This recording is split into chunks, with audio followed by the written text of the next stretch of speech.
నమస్తే, welcome to our channel. నేను భానుశ్రీ.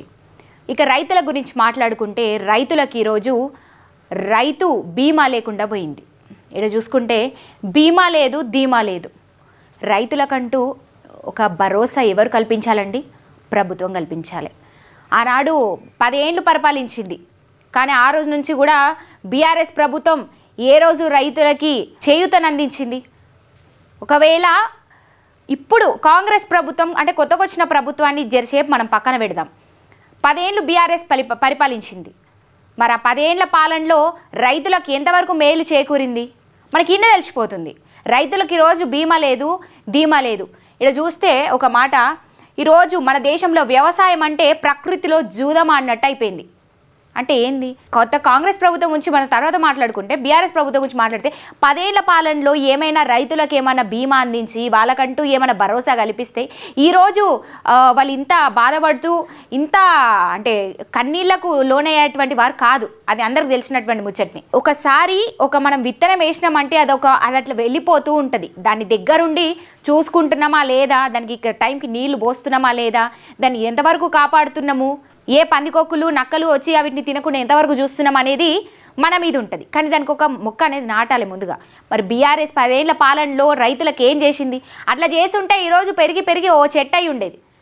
లేదు కాబట్టే ఇప్పుడు పాత ప్రభుత్వం బీఆర్ఎస్ ప్రభుత్వం ఉన్నప్పుడు రైతులకు ఏనాడు ఏం మేలు జరగలేదు. అది చేసినా ఇది చేసినా అని అన్ని ప్రభుత్వాలు వచ్చిన ప్రభుత్వాలు చెప్పుకునేదే తప్ప అన్నీ అమలు చేసినామంటారు, ఇచ్చిన హామీలు అన్నీ అయిపోయినాయి అంటారు. కానీ అవి రైతుల వరకు కావచ్చు ప్రజల దాకా ఇంకా చేరువ అవుతలేవు, ప్రజలకు అందుతలేవు. మరి ఎక్కడికి పోతున్నాయి? ఎందుకు అందుతలేవు? మరి వీళ్ళు అమలు చేసినప్పుడు ఎందుకు ప్రజల దాకా వస్తలేవు? ఏడ లోపం ఉంది? ప్రభుత్వం దగ్గరనా, ప్రభుత్వ అధికారుల దగ్గరనా? చిన్న నుంచి పెద్ద దాకా ఒకసారి డేటా అంతా కలెక్ట్ చేసి పరిశీలించాలే కదా. వీళ్ళకి ఏం పని ఉంటుంది? రోజువారీ ఇదే పని. ఏమనంటే ఆడికిడికి తిరుగుడు, ఈడికాడికి తిరుగుడు, మీటింగ్లు పెట్టుడు, వాళ్ళతో ముచ్చటించుడు, చర్చలు, అంశాలు, అది ఇది అనే ఏనాడో అసెంబ్లీ లేదో ముచ్చట మాట్లాడే తప్ప ఇంకా పెద్దగా పరిశీలించేది, దీని మీద చర్చ తీసుకునేది, అధికారులని మరి గట్టిగా నిలదీసి అడిగేది ఏమీ ఉండదు. బీఆర్ఎస్ ప్రభుత్వంలో రైతులకు ఎలాంటి బీమా లేకుండా పోయింది, ధీమా లేకుండా పోయింది. ఇప్పుడున్న కాంగ్రెస్ ప్రభుత్వం వచ్చన్న ఏమైనా వేసిందా అంటే అది ఏం లేకపోయి. ప్రజలు ఎందుకు ఈరోజు కాంగ్రెస్కి ఓటేసిర్రు? ఎందుకు కాంగ్రెస్ నేర్చుకున్నారు? బీఆర్ఎస్ పాలన చూశారు కాబట్టి కాంగ్రెస్ ప్రభుత్వం ఏమైనా చేస్తుందేమో అని ఆశతోని సరే చూద్దాం, కొత్త వాళ్ళకి అవకాశం ఇద్దాం, ఎందుకు మనం అవకాశం ఇవ్వకూడదు? 10 ఏళ్ళ పాలన చూసిర్రు, గద్దె దించేసిర్రు పెద్ద ఆయన్ని. సరే ఇప్పుడు కొత్త వాళ్ళకి ఒకసారి అవకాశం ఇవ్వడంలో తప్పేముంది? అవకాశం ఇస్తే వాళ్ళు ఏమైనా ప్రూవ్ చేసుకోగలుగుతారేమో, వాళ్ళేందో తెలుస్తుందేమో. అసలు ఓటేస్తే కదా వాళ్ళు ఏందో తెలిసేది. అట్లా అని చెప్పి ప్రజలు పాపం అమాయకంగా ఓట్లేసిర్రు. మరి అమాయకమైన ప్రజలు కాబట్టి ఈరోజు ఇట్లా ప్రజలతో ఆడుకుంటున్నారు. వచ్చిన ప్రభుత్వాలు వస్తున్నాయి పోతున్నాయే తప్ప ప్రజలకేం చేసింది లేదు. ముఖ్యంగా రైతులకి అన్నదాత సుఖీ భవ అంటారు. మరి రైతులకి ఏం చేస్తున్నారు? ఇలా చూద్దాం మనం ఒకసారి. 10 ఏళ్లుగా పంటల బీమాపై ప్రభుత్వాల పిలిమొగ్గలు. ప్రధానమంత్రి ఫసల్ బీమాలో కూడా చేరని బీఆర్ఎస్ సర్కార్. ఈడ పంటల బీమా హామీని పట్టించుకొని రేవంత్ ప్రభుత్వం. ప్రకృతి వైపరీత్యాలతో నష్టపోతున్న రైతులకు నిరాశ మిగులుతోంది. రోజు సర్కార్ దయతలిచి ఇచ్చే పరిహారమే గతి అన్నట్టుగా ఉంది. ప్రజల గురించి నిజంగా రైతుల గురించి మాట్లాడుకుంటే ఒకనొక సమయంలో నిజంగా కన్నీళ్ళలాగో. ఎందుకంటే చాలా బాధ అనిపిస్తూ ఉంటుంది, ఎంత కష్టపడుతూ ఉంటారు రైతులు. ఏందే ఈరోజు మనకు అన్నము 4 వేలు మనకు లోపలికి వెళ్తున్నాయంటే దానికి కారణం ఎవరు? రైతన్న. మరి రైతుల గురించి ముఖ్యంగా వాళ్ళ గురించి ఆలోచించాలి కదా.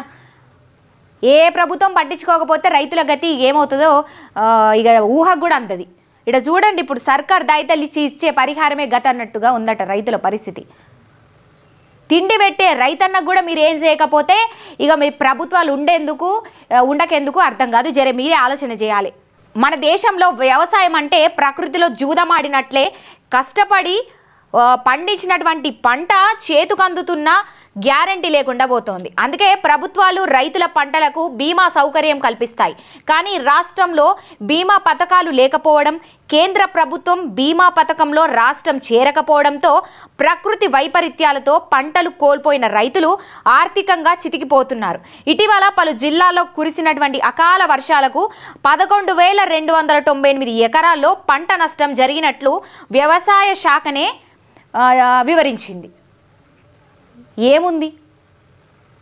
ప్రభుత్వం నిర్లక్ష్యం వల్ల ప్రజలు వాళ్ళ బతుకులను కోల్పోతున్నారు. ముఖ్యంగా రైతులు రోడ్డున పడుతున్నారు.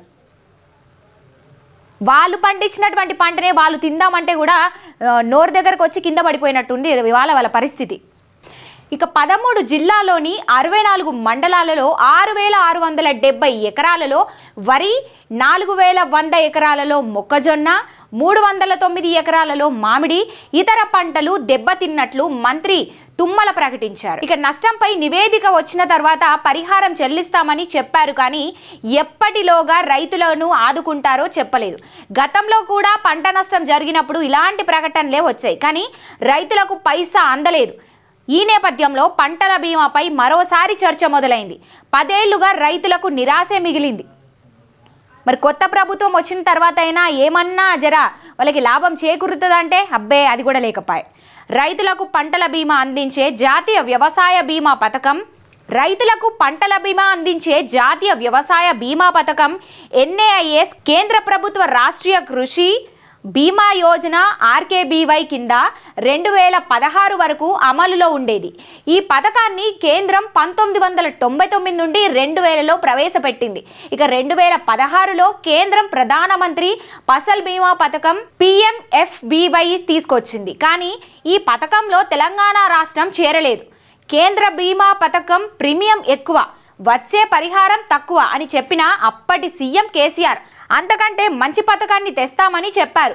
2018 నుంచి రైతు బంధు అమలు చేయడంతో ఇక బీమా జోలికి పోలేదు. ఎప్పుడైనా ప్రకృతి వైపరీత్యాలతో రైతులు నష్టపోతే ఆయా ప్రాంతాల్లో ఎకరాకు కొంత మొత్తాన్ని పరిహారంగా ఇచ్చే పద్ధతిని ప్రభుత్వం చేపట్టింది. ఇది కూడా గత 10 ఏళ్లలో పెద్దగా అమలైన దాఖలాలు కూడా లేవు. అయితే ప్రభుత్వం మారినప్పటికీ అదే విధానం కొనసాగుతోంది. మాటలు మాత్రమేనా? కాంగ్రెస్ ప్రభుత్వం ప్రధానమంత్రి ఫసల్ బీమా యోజనలో చేరనున్నట్లు తొలుత ప్రకటించింది. అయితే మంత్రి తుమ్మల వ్యవసాయ శాఖ అధికారులు, బ్యాంకర్లతో సమావేశం కూడా నిర్వహించారు. దీంతో బీమా పథకం అమలు చేస్తారని రైతులు ఆశించారు. కానీ చివరకు ఆ హామీ నీటి మూటగానే మిగిలింది. కేంద్ర పథకంలోని చేరలేదు. రాష్ట్ర ప్రభుత్వం సొంత పథకం కూడా తీసుకురాలేదు. దీంతో పంటలు దెబ్బతింటే రైతులు నష్టపోవాల్సి వస్తోంది. సీఎం పంటల బీమా అమలు చేస్తామని చెప్పినప్పటికీ ఈ దిశగా ఎలాంటి చర్యలు తీసుకోలేదు. ఇటీవల అకాల వర్షాలకు 11,298 ఎకరాల్లో పంటలు దెబ్బతిన్నాయని అధికారికంగా ప్రకటించినప్పటికీ వాస్తవంగా అంతకు రెండింతల విస్తరణలో పంటలు దెబ్బతిన్నట్లు చెబుతున్నారు. ఇప్పటికైనా ప్రభుత్వం స్పందించి సమగ్ర పంటల బీమా పథకాన్ని అమలు చేయాలని రైతులు కోరుతున్నారు. ఆనాడు కేసీఆర్ ప్రభుత్వం ఏం చేయకపోయే, ఇక అదేవిధంగా సెంట్రల్లో ఈ కేంద్ర బీమా పథకం ఏదైతే ఉందో ఈ ప్రీమియం ఎక్కువ అని చెప్పి కూడా వచ్చే పరిహారం తక్కువ అని అప్పటి సీఎం కేసీఆర్ అని ఇక దాని జోలికి పోకుండా ఆయన కొత్తగా ఒకటి ప్రకటించారు. ఏది? రైతు బంధు అని తీసుకొచ్చారు. రైతు బీమా కాకుండా రైతు బంధు అని అమలు చేయడంతో ఇక ఆ బీమా జోలికి కూడా ఎవరు పోలేదు. కానీ అది కూడా అంతంత మాత్రమే. ప్రతి ఒక్క రైతులకా అంటే ఏ రైతుకు చేరలేదు, అంతంత మాత్రం అక్కడ ఇక్కడ కొద్దో గొప్ప చేసిరు. అది కూడా మళ్ళీ బంద్ చేసిరు.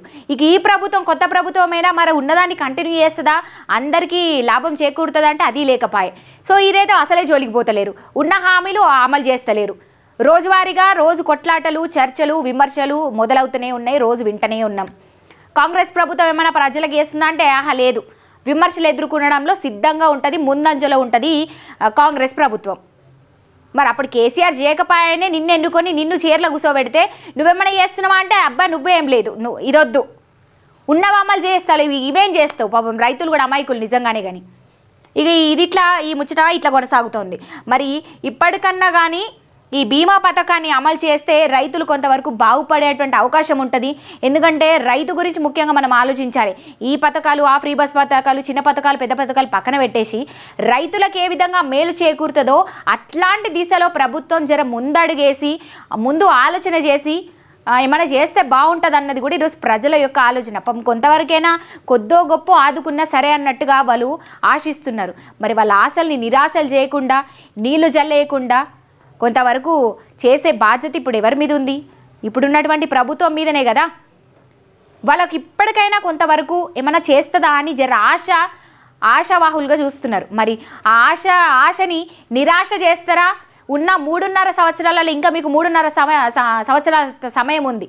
దాంట్లో ఏమన్నా ప్రజలకి, ముఖ్యంగా రైతులకి, రైతన్నలకి ఏమన్నా లాభం చేకూర్చి కొంతవరకైనా అరే కాంగ్రెస్ ప్రభుత్వం వచ్చి మాకేమో ఎంతో కొంత చేసింది అన్న ఒక పేరు తెచ్చుకుంటారా? ఇప్పటికే విమర్శలు బాగా వస్తున్నాయి. మరి అది జర తొలగించుకోవాలంటే మీరు ఇట్లాంటి కార్యక్రమాలు చేపడితే మంచిగా ఉంటుంది. మరి ఏం ఆలోచిస్తుందో కాంగ్రెస్ ప్రభుత్వం వేచి చూడాలి. మరిన్ని అప్డేట్స్ కోసం చూస్తూనే ఉండండి సీఎం టుడే.